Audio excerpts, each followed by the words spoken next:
Hello mga kaulam, almusal na naman tayo at bumili na lang kami ng kanin tapos itong isdang galing Batangas na nakatago sa ref. Bumili nga pala ako ng tortang talong na mas marami pa ang harina mga kaulam. Tapos meron pa kaming pansit canton kagabi pa nilagay sa ref na hindi ko maintindihan. Mistisong panis na mistisong hindi. Paano nang gagawin natin? Kakaunti ang kanin. Dahil yung aming microwave parang ayaw gumana. So, dinamihan ko na lamang ang aking tortang talong. At dahil pustiso ako, hindi ko mabutas ng ngipin itong ating ketchup. Kaya aking ginamitan na lamang ito ng ating tinidor. Aba, hindi mabutas ang aking ngipin. Inilahat ko na ang ketchup at kakoy ng mas masarap. Iba pala ang lasa dito ng ketchup mga kaulam. Sobra palang tamis. Diyos ko po, Rudy, napasubo yata ako. Mas marami pa ang aking talong kaysa sa aking kanin. At ang talong na torta mga kaulam, mas marami pa ang harina kaysa sa talong. Sasabihin na naman ninyo ako reklamo ng reklamo. Siyempre mga kaulam, pag marunong kang magluto, alam mo kung ano ang luto ng iba. Alam mo kung ano yung dapat na hindi nilalagay, alam mo kung ano yung dapat na nilalagay. Hindi naman sa sinasabi kong huwag lagyan ng harina ang talong.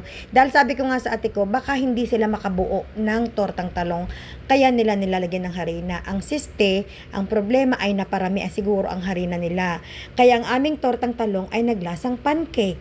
Sabi ng ate ko nga, para ikaw ang ating pangulam hot cake. Sabi ko, oo, yain na, masarap din naman nung nalagyan ng ketchup. Ayos din naman nung nalagyan nga ng ketchup. Ay paaanin baga, ay alang namang ating ibalik, ay ating nabuksan na, hindi natatanggapin. Ulamin na, lamang tiyan din. Pero bukod diyan mga kaulam, sa maraming harina na yan na talong, lahat ng binibili naming ulam sa baba, sobrang sasarap talaga ng timpla. Suwak na suwak sa panlasa ng kapatid ko at saka sa akin. Lalo na yung nila, yung kanilang pakbet. Nako, grabe mga kaulam. Lalo na yung kanilang daing na bangus na talaga namang ang asim ay lasang-lasa kaya masarap. Tapos, yung ginataan nilang langka, napakasarap din. Dito lang talaga sila medyo lumigwak ng kaunti sa tortang talong, pero carry na rin mga kaulam. Unang-una, wala naman tayong choice dahil ayoko magluto din dahil hindi ko alam kung saan namamalengke. Tapos sabi ng kapatid ko, kainin na rin daw namin ang pansit canton na kagabi niyang binili dahil parang iisang hinga na lang daw, iisang kembot daw at panis na. Sabi ko sa kapatid ko, pwede pa ito, basta lamang tiyan, hindi masisira ang tiyan natin, sabi ko. Pwede pa ito dahil syempre nasa plastic sa ref kaya gayon ang akala niya medyo panis na pero hindi pa naman mga kaulam. Syempre ako sa tanda ko ng ito alam ko ang panis at hindi. Kung napapansin ninyo ngayon, isang beses lamang ako nakaka-upload ng kain, wala akong live na kumakain dahil pinipilit ko talaga mga kaulam na isang beses lamang ako sa maghapon kakain sa almusal.